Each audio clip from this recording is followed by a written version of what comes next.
आदाब अर्ज़ है, आप देख रहे हैं एडीएन उर्दू न्यूज़ और आपके साथ मैं हूं डॉक्टर सैयद वहाबुल हक। खबरों के सिलसिले को शुरू करने से पहले आइए डालते हैं एक नज़र दिन भर की अहम खबरों पर। 4,000 करोड़ रुपए की गैस पाइपलाइन मंसूबे के इफ्तिताही तकरीब के लिए किए गए करोड़ों रुपये बर्बाद। बीजेपी ने अपनी ताकत के मुजाहरे के लिए किए गए प्रोग्राम से अब सियासी हलकों में एक नए तनाज़े की शुरुआत। अक़लियती समाजी तालीमी पॉलिसी कमेटी ने की औरंगाबाद में एक अहम मीटिंग। अमिस्टो ने अक़लियती तालीमी इदारों को दरपेश मसाइल के यकसुई के लिए पेश की तजावीज़। नॉन सैलरी ग्रांट, पुरानी पेंशन स्कीम का निफाज और गैर तदरीसी अमले की भर्ती जैसे अहम मुतालिबात के लिए असातिज़ा तंजीमों का पुरजोर एहतजाज। और चंपा चौक में दहशत फैलाने वाले 2 और गुंडों को आज पुलिस ने किया गिरफ्तार। अब खबरें तफसील से। शहर में पीएनजी गैस पाइपलाइन के मंसूबे का इफ्तिताह बुध की सुबह मराठवाड़ा सांस्कृतिक मंडल में हुआ, जिसमें मरकज़ी वज़ीर बराए पेट्रोलियम हरदीप सिंह पुरी ने ऑनलाइन शिरकत की। बीजेपी की जानिब से मुनक्कदा इस तकरीब में ज़रूरत से ज़्यादा पैसा खर्च करने पर लोगों में नाराज़गी का इजहार किया जा रहा है। हर घर में गैस इस मुहिम के तहत आज एक तकरीब मुनक्कद की गई, जिसमें यूक्रेन के पड़ोसी मुल्क हंगरी से मरकज़ी वज़ीर बराए पेट्रोलियम और शहरी तरक्की के वज़ीर हरदीप सिंह पुरी ने ऑनलाइन शिरकत की। तकरीब में मरकज़ी वज़ीर बराए ममलिकत बराए ख़जाना डॉक्टर भागवत कराड़, मरकज़ी वज़ीर ममलिकत बराए रेलवे राव साहब दानवे, MLA हरिभाव बागड़े, अतुल सावे और बीजेपी के रियासती जनरल सेक्रेटरी प्रशांत बम की मौजूदगी में मुनक्कद हुई। ये बहाना बताया गया कि ये प्रोजेक्ट भारतीय जनता पार्टी की क़यादत वाली हुकूमत में शहर के सभी शहरियों को सस्ती गैस फराहम करने के मकसद से शुरू किया जा रहा है। आज के प्रोग्राम को देखकर पता चलता है प्रोग्राम में खाने पीने और दीगर इंतजामात पर करोड़ों रुपये ज़ाया किए गए। वाज़ेह हो, प्रोग्राम के लिए तकरीबन शहर के तमाम अखबारात में करोड़ों रुपये के इश्तिहारात दिए गए। साथ ही तकरीब में मनसूबाबंदी की कमी को देखा गया कि किस तरह लोगों का हुजूम बेकाबू होकर बदनज़मी पैदा कर रहा है। मनसूबाबंदी के फुक़दान की वजह से खाना खिलाने वाले अफराद को बहुत सख्त मेहनत करनी पड़ी। इस तकरीब का जो दावतनामा बनाया गया उसमें मरकज़ी वज़ीर बराए रेलवे राव साहब दानवे का नाम तहरीर नहीं था, लेकिन तकरीब का इफ्तिताह उन्हीं के हाथों रिमोट का बटन दबाकर किया गया। बीजेपी से वाबस्ता कुछ अफराद को प्रोग्राम में इसलिए मदऊ किया गया था कि वो हुकूमत की जानिब से मिलने वाली सहूलियात का डंका बजा सके, लेकिन ख़राब मनसूबाबंदी की वजह से इन लोगों ने बीजेपी की हुकूमत पर ही सवालात खड़े कर दिए। सांगितलं होतं की आपण त्याला इथं सायकल वाटप करण्यात आणि मोटरसायकल वाटपचं कार्यक्रम ठेवण्यात आलेला आहे। मोठ्या ठिकाणी इथं आलेले तुमच्या समस्या मांडू शकता तुम्ही इथं। आम्ही सकाळी 8 वाजेपासून इथं आलेलो आहे। आम्हाला सांगितलं गेलं की तुमच्या गाडीचा खर्चही तुम्हाला दिले ते क्रूझर गाडी करून तुम्ही इथे या, आम्ही तुमची खाण्यापिण्याची सगळी सोय करू। पण इथं आल्यावरती तो साहेब भेटेगा, कोणी भेटेगा। हमको बोल के लाया गया कि तुमको साइकिल मिलेंगे, किसको स्कूटर मिलेंगे, कुबड़िया मिलेंगे, ऐसा बोल के हमको लाए। हम 15-20 जने या क्रूजर गाड़ी करके आए, तो यहाँ पे वो कौन सा आएंगे तो वो भी मिलने को तैयार नहीं आदमी का है, ऐसा बोल के हमको लाए। स्कूटर मिलेंगे बोले, कुछ साइकिल तो फिर या कुछ खाने पीने के तुम्हारे सुविधा रहेंगी बोले। आज बीड़ बाईपास हतारा परिसर में महाराष्ट्र रियासती अक़लियती समाजी तालीमी पॉलिसी कमेटी की जानिब से डिवीज़नल सतह की एक अहम मीटिंग का इनेकाद किया गया। जिसमें मुख्तलिफ़ तालीमी पॉलिसियों पर तबादला ख़याल किया गया। इस मीटिंग में शहर के सभी अक़लियती तालीमी इदारों के ज़िम्मेदारान मौजूद रहे। अमिस्टो तंजीम की जानिब से अमिस्टो के रियासती सदर मुकीम देशमुख, रियासती सेक्रेटरी इल्हाजुद्दीन फ़ारूकी और रियासती नायब सदर अब्दुल रहीम मुग़ल ने कमेटी को मुख्तलिफ़ मतालिबात पर मबनी महज़र पेश किया। महाराष्ट्र रियासती अक़लियती समाजी तालीमी पॉलिसी कमेटी की एक अहम मीटिंग बुध को सतारा इलाक़े में मुनक़्क़द हुई। इस मीटिंग में कांग्रेस के सीनियर रहनुमा MM शेख, साबिक़ एजुकेशन ऑफिसर अब्दुल रहीम मुग़ल, साबिक़ा CEO मुकीम देशमुख अनिल साबड़े, शकील शब्बीर पटेल, सलीम सिद्दीकी, इल्हाजुद्दीन फ़ारूकी, आत्माराम बोर्डे, सुहेल कादरी वो तालीमी इदारों से मुंसलिक लोग मौजूद थे। All Maharashtra minority education societies और टीचर्स ऑर्गेनाइजेशन की तरफ से एक आज़ाद अक़लियती तालीमी पॉलिसी का फ़ैसला करने के लिए मुख्तलिफ़ मसाइल तजवीज़ किए गए थे। अक़लियती तालीमी इदारों में भर्तियों पर लगाई गई पाबंदी फ़ौरी हटाई जाए और नई भर्ती को मंजूरी दी जाए।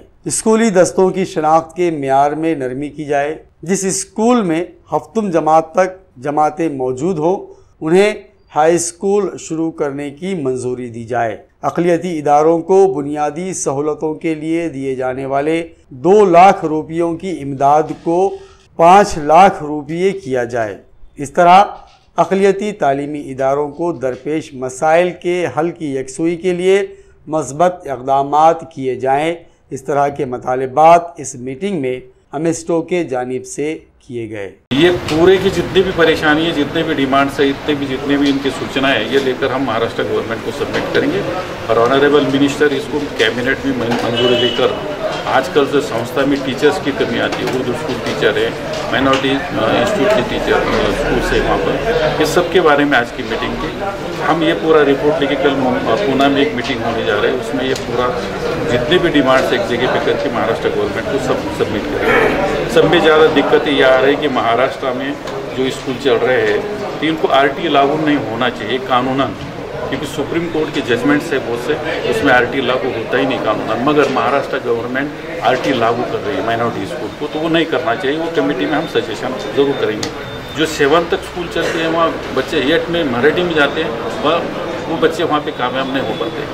और जहाँ पर तालुका है, ब्लॉक लेवल है, वहाँ पर भी सिर्फ हाई स्कूल से उर्दू के वहाँ जूनियर कॉलेजेस में पर टीचर्स की मंजूरी नहीं मिलती। ये सब मसले मसाइल हमने आज ये लोगों से लिए, ये लोगों ने सबने डिस्कस करके हमारे पास जो निवेदन दी वो हम इंशाल्लाह महाराष्ट्र गवर्नमेंट को देंगे। और वर्षा गायकवाड़ खुद चाहती है कि देहातों के जो उर्दू स्कूल है या ब्लॉक लेवल के भी जो स्कूल है तो अप टू 12th होना चाहिए, उर्दू मीडियम हो। माइनॉरिटी के जितने भी स्कूल हैं वो जद्दोजहद कोशिश हम करने जा रहे हैं। बाल्टी और सारथी की धरती पे मार्टी यहाँ पर होना चाहिए, इसलिए हमने शेख साहब से आज आह्वान करें कि आप महाराष्ट्र लेवल पर ये मुद्दा उठाकर ज़्यादा से ज़्यादा अगर इसके बारे में कुछ आंदोलन भी करना पड़े तो हम पूरे संगठन की तरफ से हम तैयार हैं।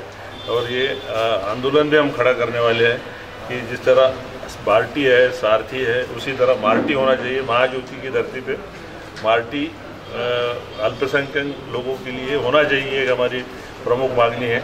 उसके साथ साथ बाकी के जैसा कि हर तालुके में 100 लड़कियों का और लड़कों का हॉस्टल जैसा समाज कल्याण की धरती पे अनुदान सहित वो मिलना चाहिए, हमारी प्रमुख मांगनी है। बिल्कुल मंजूर होंगे। हम पूरा दबाव गढ़ बनाएंगे इसके अंदर और क्या कहते पूरे एक आंदोलन शुरू करेंगे इसके ऊपर। नॉन सैलरी ग्रांट की फौरी अदायगी और RTE के मुकम्मल अदायगी का मुतालबा करने के लिए आज संस्था चालक महामंडल के सभी अहदेदारान ने रास्ते पर उतरकर पुरजोर एहतजाज किया और इशारा दिया कि अगर उनके मुतालबात को मंजूर नहीं किया गया तो वो 10वीं और 12वीं जमात के लिए इम्तिहानात को दरकार बिल्डिंग फराहम नहीं करेंगे। नॉन सैलरी ग्रांट की फौरी अदायगी, RTE की पूरी रकम अदा करना, पवित्र पोर्टल को फौरी मनसूख करना, गैर तदरीसी अमले की भर्ती को मुमकिन बनाना, गैर इमदादी असातिज़ा की तनख्वाहें शुरू करने, साल 2005 के बाद नौकरी पर रुजू होने वाले असातिज़ा को पुरानी पेंशन स्कीम के तहत लेने व दिगर मसाइल को लेकर आज शहर के सिडको इलाके में पुरजोर एहतजाज किया गया। इस एहतजाज में जिला परिषद के साबिक सदर द्वारका भाऊ पाथरीकर, रंगनाथ नाना काले, नितिन राठौड़, SP जवड़कर, वाल्मीकि सुरासे, मनोज पाटिल, मिर्ज़ा सलीम बेग और प्रोफेसर मंसूर शेख वगैरह मौजूद थे। एहतजाज के लिए एक मीटिंग सिडको N3 के लॉ कॉलेज में मुनक्कद की गई, जिसमें महामंडल के सभी ओहदेदार मौजूद थे। इस मीटिंग में यह तय किया गया कि अगर उनके मुतालिबात पर फौरी अमल नहीं किया गया तो मार्च में होने वाले 12वीं और 10वीं जमात के इम्तिहानात के लिए स्कूलों की बिल्डिंग बोर्ड को फराहम नहीं की जाएगी।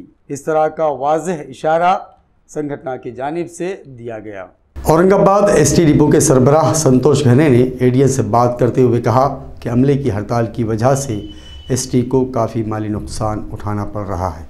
ST महामंडळामार्फत आगार क्रमांक 2 मार्फत सध्या दैनंदिन 20,000 किलोमीटर आम्ही विविध मार्गावर चालवत आहोत। यामध्ये धुळा, जळगाव, भुसावळ, बुलढाणा, अकोला, पुणे, तुळजापूर आणि नाशिक या प्रमुख मार्गावर महामंडळामार्फत प्रवाशांची सोय करण्यात आली आहे आणि त्यामध्ये रोज दैनंदिन 20,000 किलोमीटर औरंगाबाद आगार क्रमांक 2 मार्फत चालवण्यात येत आहे। सध्याची जी परिस्थिती आहे की ऑपरेशन जरी आमचं दैनंदिन किलोमीटर जरी कमी चालू असतील, परंतु प्रवासी प्रतिसाद हा खूप मोठ्या प्रमाणावर आम्हाला मिळत आहे।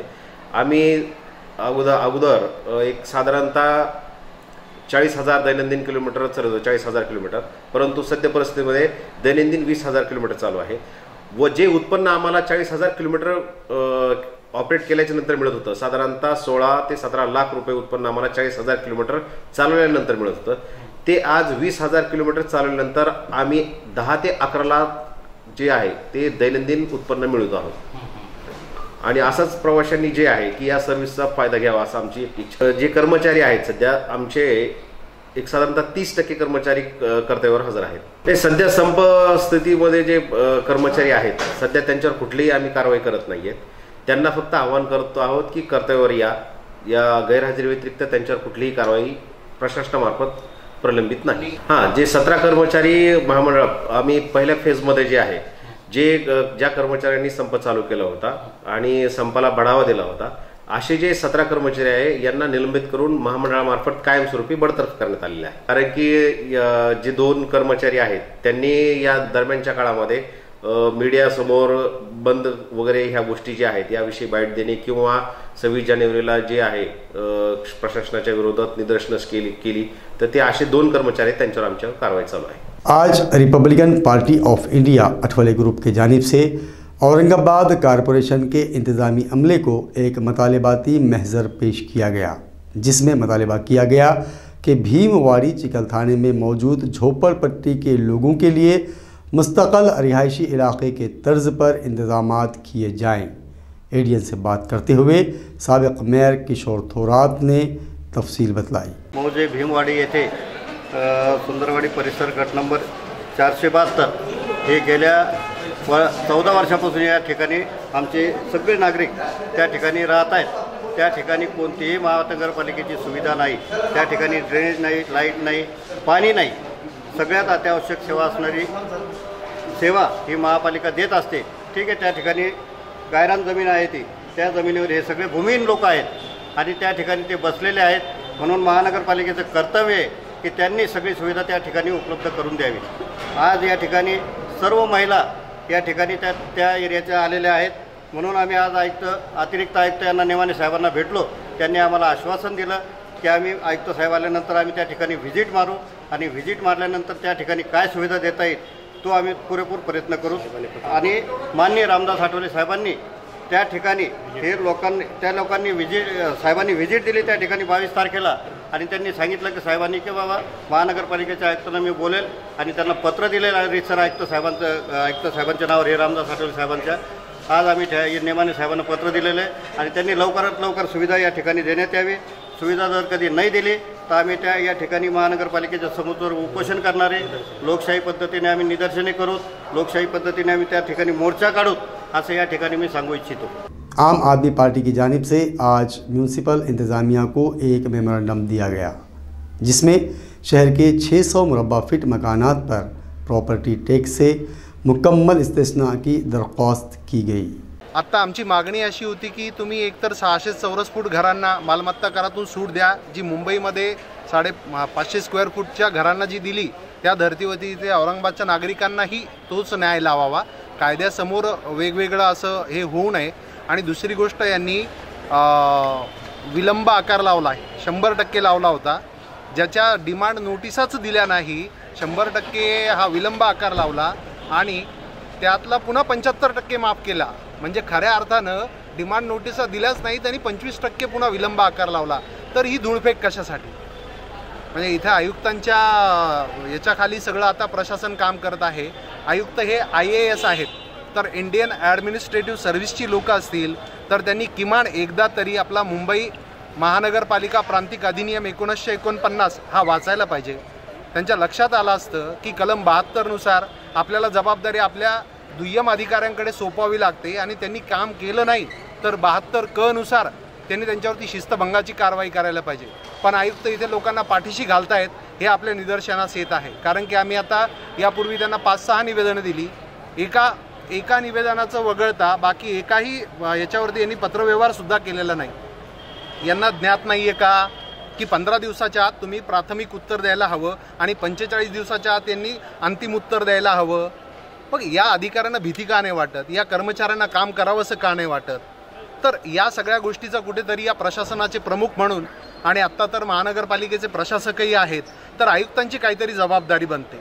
आम्ही त्यांना 8 दिवसाची मुदत देतोय। जर त्यांनी या 8 दिवसामध्ये जर 600 चौरस फूट घरांना मालमत्ता करात सूट दिली नाही आणि विलंब आकाराचा जो 25% लावला आहे तो पण कमी केला नाही, तर आम्ही महानगरपालिकेसमोर इथे आंदोलन करणार आहोत। शहर के चंपा चौक इलाके में तलवारों और दीगर हथियारों के ज़रिए दहशत फैलाने के इल्ज़ाम में आज सिटी चौक पुलिस ने मज़ीद 2 गुंडों को गिरफ्तार कर लिया। गुज़िश्ता रोज़ चंपा चौक में मस्जिद के सामने तलवार ब्रदर गुंडों ने कारों और रक्षों पर हमला किया था। गोल्डन बेकरी के सामने खड़े होकर रक्षों पर पथराव किया, कारों के शीशे तोड़े और दुकानदार को दुकानें बंद करने की धमकियां दी। इस वाक़ये के बाद चंपा चौक इलाके में माहौल काफ़ी कशीदा हो गया था, जिसके सिटी चौक पुलिस स्टेशन में शिकायत भी दर्ज करवाई गई। पिछले दिनों 3 गुंडों को सिटी चौक पुलिस इंस्पेक्टर अशोक गिरी की रहनुमाई में गिरफ्तार किया गया। आज फिर पुलिस इंस्पेक्टर अशोक गिरी की रहनुमाई और assistant police inspector Mohsin Syed ने तलवारों से गाड़ियों में तोड़फोड़ करने और दहशत फैलाने के इल्ज़ाम में मुलजिम शेख सलीम और सैयद अजीम को गिरफ्तार किया। आज फिर एक लड़की ने जहस जैसी लानत का शिकार होकर खुदकशी कर ली। 14 माह कबल हुई शादी का आज दर्दनाक इख्तिताम हुआ। लड़की के रिश्तेदारों ने वालुज MIDC पुलिस थाना में शिकायत दर्ज करवाई है। गावाकडे आली, तिच्या भावाने आमच्या पुतण्याने छोट्या मग तिला परत समजून वापस आणून घातलं।